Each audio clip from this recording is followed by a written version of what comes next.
On me head. Heading a football.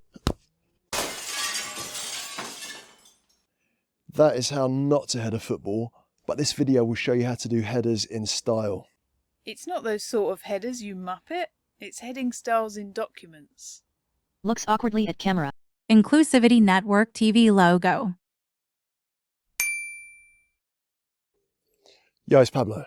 It's important not to accidentally structure your documents in a way that impedes text-to-speech functions, for example in screen reader software. Here's how to do that in Microsoft Word. Opens Word document. Alright, so I want to make my document easier to read by dividing it into different sections.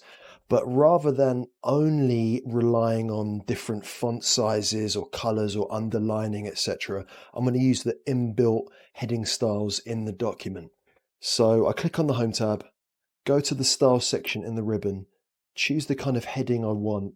I want a title first. I click Title and it automatically gives me a larger font, but also crucially adds an information tag to this text.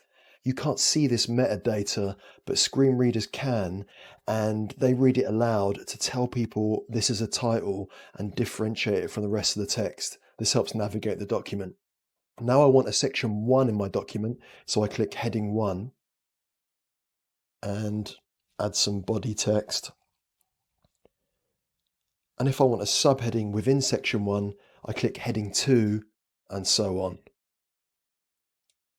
Stay ahead of the game and keep your document headings accessible to screen readers. Hit in the head by a football.